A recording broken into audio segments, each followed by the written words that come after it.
Assalamualaikum warahmatullahi wabarakatuh. Shalom, Om Swastiastu, Namo Buddhaya, Salam Kebajikan. Kami mahasiswa Politeknik Negeri Jakarta, jurusan Akuntansi, Prodi Akuntansi Keuangan Terapan, semester 1, kelompok 4. Sebelumnya saya mengucapkan terima kasih kepada dosen pengampu kita, Ibu Rodiatul Zahra Eshum MH yang sudah mempersilakan kelompok 4 untuk mempresentasikan hari ini. Dan juga tak lupa saya ucapkan terima kasih kepada teman-teman semua yang sudah meluangkan waktunya untuk hadir dalam mengikuti perkuliahan hari ini. Sebelum kita membahas secara lebih lanjut tentang demokrasi, izinkan kami untuk memperkenalkan diri terlebih dahulu. Kami adalah kelompok 4 yang memiliki 6 anggota. Yang pertama ada Marisa Dwi Irmawati, yang kedua ada Anjani Dwi Nurhalisa, yang ketiga ada Maharani Zafira Nida, yang keempat ada Maria Olivia Yohana Vanerebun, yang kelima ada Malida Paramadinah, yang keenam ada Sarah Putri Rifadi.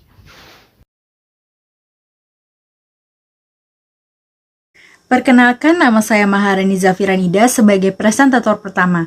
Di sini saya akan memaparkan materi tentang pengertian demokrasi.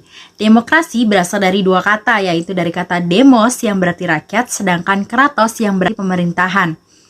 Sehingga dapat diartikan sebagai pemerintahan dari rakyat, oleh rakyat, dan untuk rakyat. Demokrasi adalah bentuk pemerintahan di mana semua warga negara memiliki hak yang sama untuk membuat keputusan tentang kehidupan mereka sebagai warga negara. Dalam pengertian ini, negara yang menganut sistem demokrasi adalah negara yang ditata menurut kehendak rakyat karena kedaulatan ada di tangan rakyat. Untuk materi selanjutnya, saya akan menjelaskan tentang asas demokrasi. Gagasan pokok atau gagasan dasar suatu pemerintahan demokrasi adalah pengakuan hakikat manusia, yaitu pada dasarnya manusia mempunyai kemampuan yang sama dalam hubungan sosial.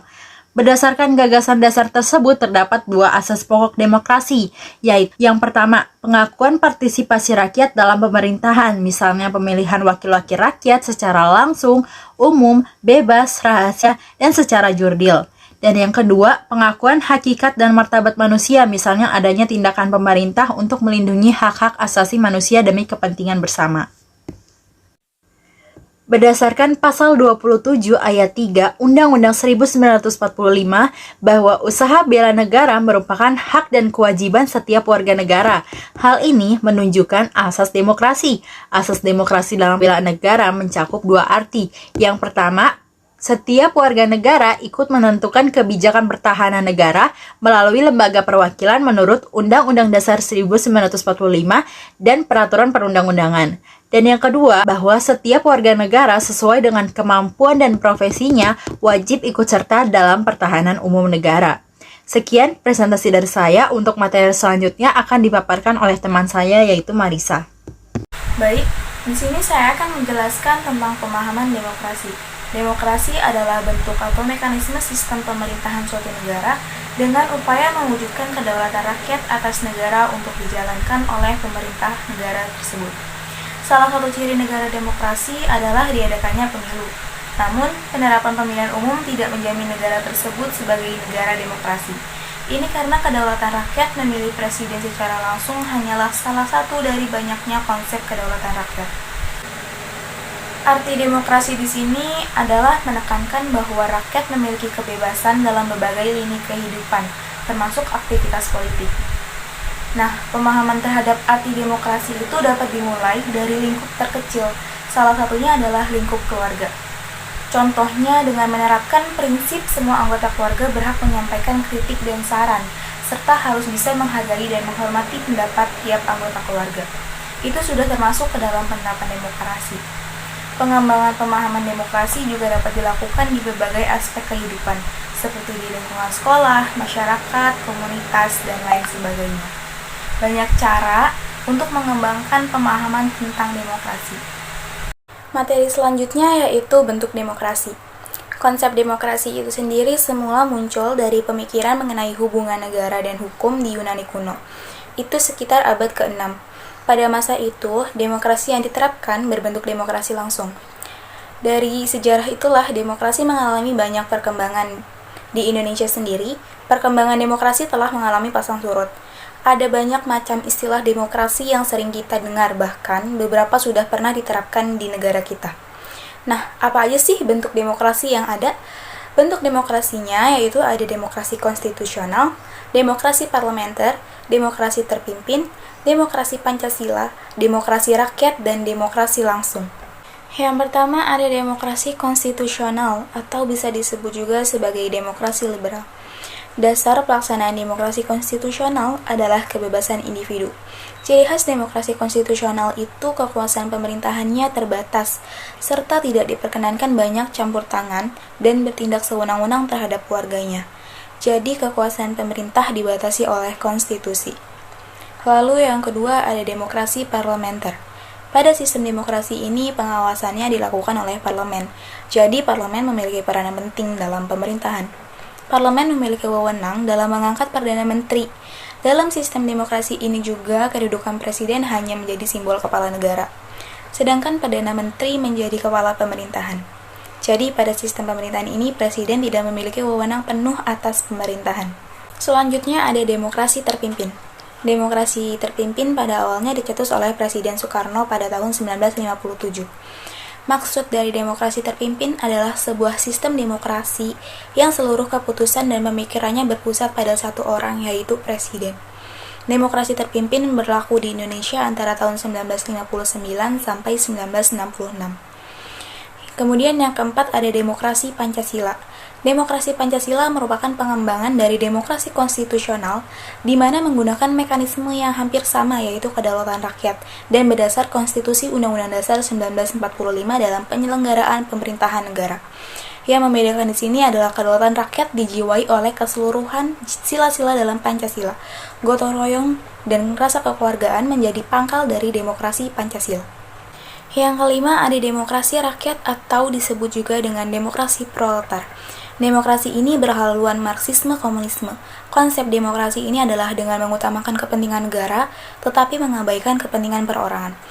Jadi, sistem pemerintahannya mengutamakan kepada negara, segala-galanya untuk negara, rakyat dikuasai oleh negara, rakyat sebagai pekerja negara, suara dan aspirasi rakyat tidak didengar dan diperhatikan oleh pemerintah. Dan yang terakhir ada demokrasi langsung. Demokrasi langsung merupakan sistem demokrasi yang dimana rakyat memiliki kebebasan secara mutlak dalam memberikan pendapatnya, dan semua aspirasi mereka dimuat dengan segera dalam satu pertemuan. Pada sistem demokrasi ini mengikutsertakan rakyatnya secara langsung dalam menentukan kebijakan negara.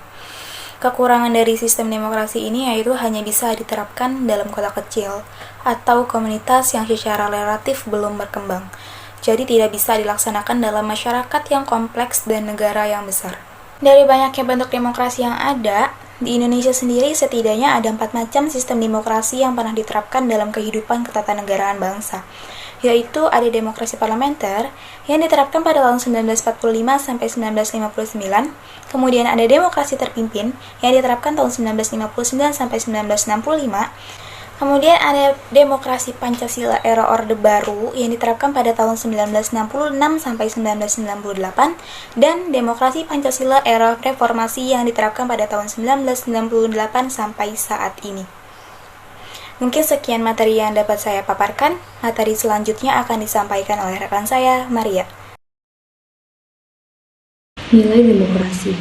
Yang pertama, menyelesaikan persoalan secara damai dan bersama.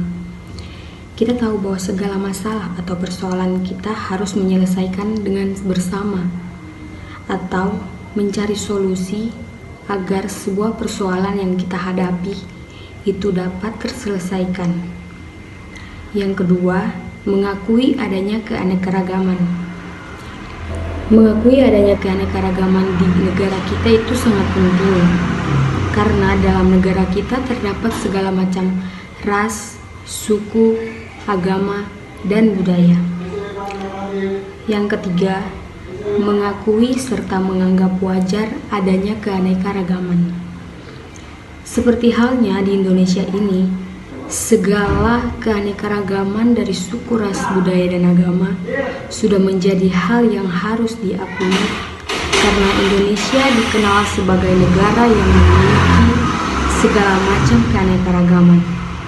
Dan yang terakhir, menjamin tegaknya keadilan. Kita harus jamin atas tegaknya keadilan pada negara kita agar kita dapat bersatu dan tetap utuh menjadi warga negara Indonesia. Manfaat nilai demokrasi. Yang pertama, menjamin hak-hak dasar.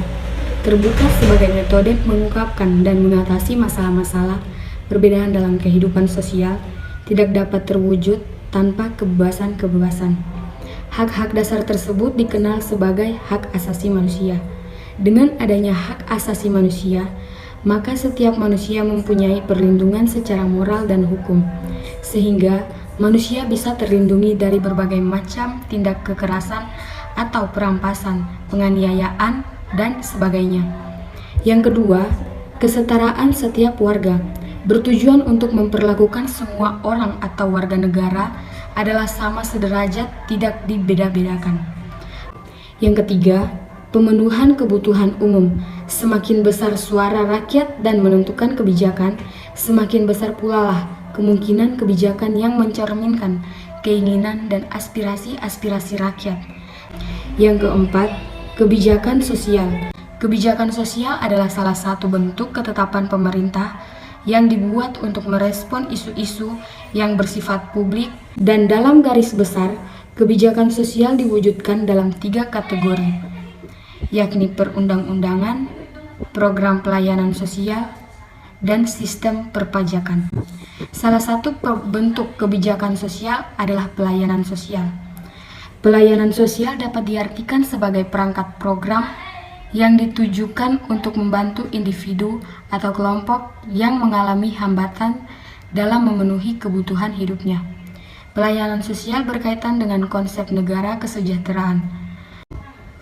Yang kelima, bebas menyampaikan pendapat. Setiap warga negara bebas mengemukakan pendapat untuk menyampaikan pendapat, pikiran dengan lisan, tulisan, dan sebagainya secara bebas dan bertanggung jawab sesuai dengan peraturan perundang-undangan yang berlaku. Baik, selanjutnya saya akan membahas mengenai pemilu pertama di Indonesia. Pemilu 1955 merupakan pemilihan umum yang paling demokratis yang pernah diselenggarakan di Indonesia. Pemilu 1955 dilaksanakan dengan 2 tahap. Tahap yang pertama diselenggarakan pada 29 September 1955 untuk memilih anggota DPR. Tahap pertama ini diikuti oleh 29 partai politik dan individu. Untuk tahap yang kedua diselenggarakan pada tanggal 15 Desember 1955 untuk memilih anggota konstituante atau badan pembuat undang-undang dasar. Pemilu pertama ini bertujuan untuk memilih anggota DPR dan konstituante. Jumlah kursi DPR sebanyak 272 kursi. Timeline pelaksanaan pemilu 1955. Pemilu pertama rencananya dilaksanakan pada bulan Januari 1946 dengan dikeluarkannya maklumat pemerintah 3 November 1945, namun tertunda. Pada masa Kabinet Wilopo, rancangan Undang-Undang Pemilu disahkan pada Parlemen tanggal 25 November tahun 1952 dan disahkan tanggal 4 April 1953. Pada masa Kabinet Ali Sastro Amijoyo I, kampanye pemilu dilaksanakan. Sementara untuk pemungutan suara dilaksanakan pada masa Kabinet Burhanuddin Harahap. Kesuksesan bangsa Indonesia dalam menyelenggarakan pemilu pertama pada tahun 1955 menjadi tonggak bersejarah bagi terwujudnya demokrasi di Indonesia. Bagi negara penganut paham demokrasi, kedaulatan rakyat dilaksanakan melalui pemilu. Dengan demikian, dalam sistem politik di Indonesia, pemilu tahun 1955 telah memberi contoh bahwa demokrasi dijunjung tinggi pada masyarakat Indonesia yang majemuk. Berikut ini adalah hal-hal yang menjadi indikator bahwa pemilu tahun 1955 itu menjunjung tinggi nilai-nilai demokrasi. Yang pertama adalah pelaksanaan pemilu pada tahun tersebut berjalan dengan tertib, lancar, dan jauh dari anarki. Yang kedua, diikuti oleh banyak partai atau multipartai yang mempunyai asas yang berbeda-beda. Yang ketiga, hasil pemilu dapat diterima sepenuhnya oleh kontestan pemilu. Penyelenggaraan pemilu di Indonesia. Pemilu diselenggarakan oleh sebuah lembaga independen yang disebut sebagai Komisi Pemilihan Umum atau KPU. Lembaga ini terbagi menjadi dua, yaitu KPU di tingkat pusat dan KPU di tingkat daerah. KPU pusat bertugas untuk mengurus pelaksanaan pemilu di tingkat nasional, sementara KPU di tingkat daerah bertugas untuk menyelenggarakan pemilihan di tingkat daerah atau yang disebut dengan pilkada. KPU disebut sebagai lembaga independen karena para anggota KPU bukan merupakan anggota maupun pengurus partai peserta pemilu. Lembaga KPU haruslah netral dan tidak boleh memihak pada salah satu peserta pemilu. Penyelenggaraan pemilu di Indonesia diatur dalam Undang-Undang Nomor 22 Tahun 2007. Pemilu di Indonesia dilaksanakan dalam 3 tahap. Tahap yang pertama yaitu untuk memilih anggota DPR, DPD, dan DPRD. Yang kedua untuk memilih presiden dan wakil presiden. Sedangkan yang ketiga untuk memilih kepala daerah dan wakil kepala daerah. Asas pemilu. Asas pemilu berdasarkan Undang-Undang Nomor 12 Tahun 2003. Pemilu di Indonesia dilaksanakan berdasarkan asas langsung, umum, bebas, rahasia, jujur, dan adil. Yang pertama, asas langsung artinya rakyat sebagai pemilih mempunyai hak untuk memberikan suaranya secara langsung sesuai dengan kehendak hati nuraninya dan tanpa perantara. Yang kedua ada asas umum. Artinya, setiap warga negara yang memenuhi persyaratan sesuai dengan undang-undang ini berhak untuk mengikuti pemilu. Pemilihan umum menjamin kesempatan yang berlaku menyeluruh bagi semua warga negara tanpa membedakan suku, agama, ras, golongan, jenis kelamin, kedaerahan, pekerjaan, dan status sosial. Yang ketiga bebas, artinya semua warga negara yang berhak memilih bebas menentukan pilihannya tanpa tekanan dan paksaan dari siapapun. Dalam melaksanakan haknya, setiap warga negara dijamin keamanannya, sehingga dapat memilih sesuai dengan kehendak hati nurani dan kepentingannya. Selanjutnya ada asas rahasia, artinya dalam memberikan suaranya, pemilih dijamin bahwa pilihannya tidak akan diketahui oleh pihak manapun dan dengan jalan apapun. Pemilih memberikan suaranya pada surat suara dengan tidak dapat diketahui oleh orang lain tentang pilihannya. Selanjutnya ada jujur.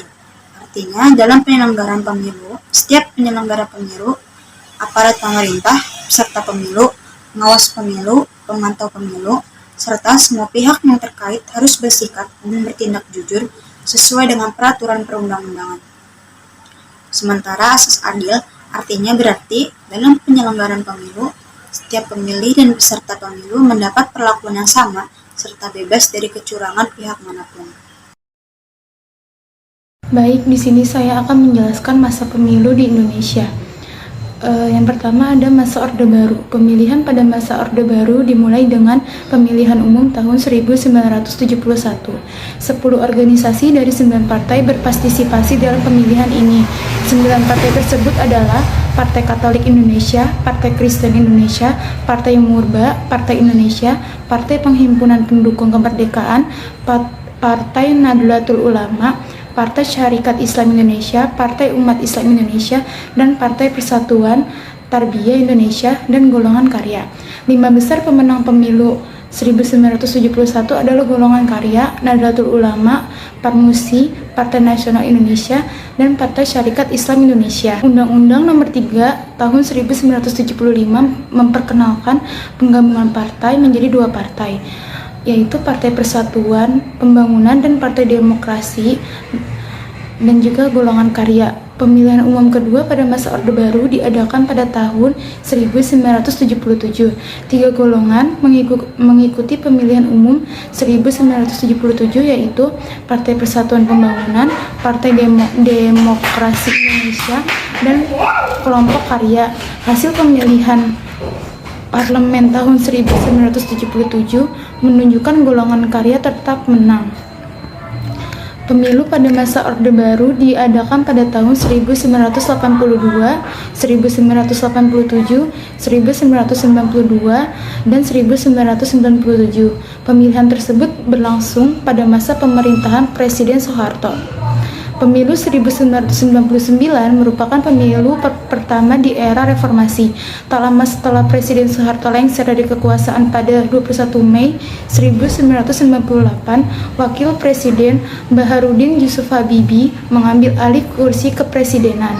Namun, penduduk menuntut pemilu baru secepat mungkin untuk segera menggantikan hasil pemilu 1997. Pemilu akhirnya berlangsung pada 7 Juni 1999. Saat itu, alasan diselenggarakannya pemilu baru adalah untuk mendapatkan pengakuan atau kepercayaan masyarakat termasuk dunia internasional. Sebab pemerintah dan lembaga-lembaga lain hasil pemilu 1997 sudah tidak bisa diandalkan lagi. Kemudian diadakan sidang umum MPR di mana presiden dan wakil presiden baru dipilih. Pemerintah meluncurkan undang-undang tentang partai, undang-undang tentang pemilu, dan undang-undang tentang susunan dan kedudukan MPR, DPR, dan DPRD. Pernyataan ini dibuat sebelum pemilihan parlemen awal.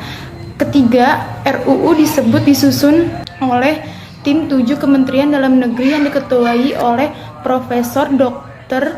M. Rajas Rashid. Setelah RUU disahkan oleh DPR, Presiden akan membentuk Komisi Pemilihan Umum atau KPU yang terdiri dari perwakilan partai politik dan pejabat pemerintah.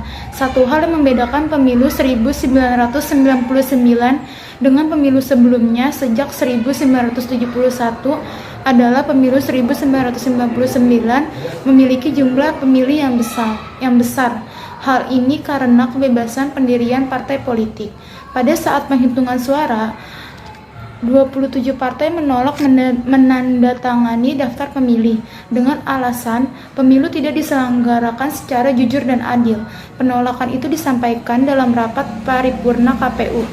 Akibat keputusan negatif tersebut, administrasi KPU menyerahkan dokumen rapat KPU kepada Presiden. Presiden kemudian mengirimkan dokumen itu kepada Panitia Pengawas Pemilu atau Panwaslu.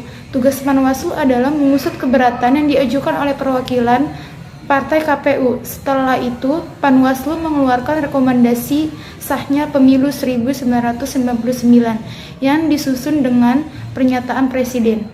Pada 26 Juli 1999, hasil akhir pemilihan parlemen diumumkan. Lalu ada pemilu masa transisi demokrasi. Pemilu 2004 merupakan pemilu kedua dalam masa transisi demokrasi. Pemilu 2004 berlangsung dalam 2 tahap. Tahap pertama adalah pemilihan parlemen untuk memilih anggota DPR, DPD, dan DPRD. Tahap kedua adalah pemilihan presiden dan wakil presiden untuk periode 2004 sampai 2009. Pada tanggal 5 April 2004 diadakan pemilihan parlemen serentak di seluruh Indonesia untuk DPR, DPD, dan DPRD. Untuk memilih 550 anggota DPR, 123 anggota DPD, dan anggota DPRD. Pemilihan anggota DPR dilakukan dengan sistem proporsional terbuka yang diikuti oleh 24 partai. Sementara itu, pemilihan anggota DPD diselenggarakan dengan sistem distrik multi wakil dengan pemilihan perseorangan. Pada pemilu tahap kedua, pemilihan umum presiden dan wakil presiden untuk periode 2004 dan 2009. Pemilihan umum ini merupakan pemilihan umum pertama di Indonesia. Pemilihan presiden dan wakil presiden tahun 2004 diselenggarakan dalam 2 putaran dan dimenangkan oleh Presiden Susilo Bambang Yudhoyono dan Wakil Presiden Yusuf Kala. Aturan yang diberlakukan dalam penyelenggaraan pemilu 2004 antara lain memuat calon presiden dan wakil presiden yang diajukan oleh partai atau gabungan partai peserta pemilu DPR 2004. Di setiap provinsi Indonesia, suara presiden dan wakil presiden disumpah. Namun, jika tidak ada pasangan calon presiden dan wakil presiden, rakyat langsung memilih 2 pasangan calon yang memperoleh suara terbanyak dalam pemilihan umum. Kemudian, pasangan dengan suara terbanyak terpilih menjadi presiden dan wakil presiden. Baik Anjani, terima kasih atas pembahasannya. Sebelum itu, perkenalkan nama saya Maida Paramadina. Di sini saya akan membahas mengenai keterkaitan pemilu dengan sebagai sarana demokrasi di Indonesia. Pemilu atau pemilihan umum merupakan hal yang penting di dalam sistem demokrasi.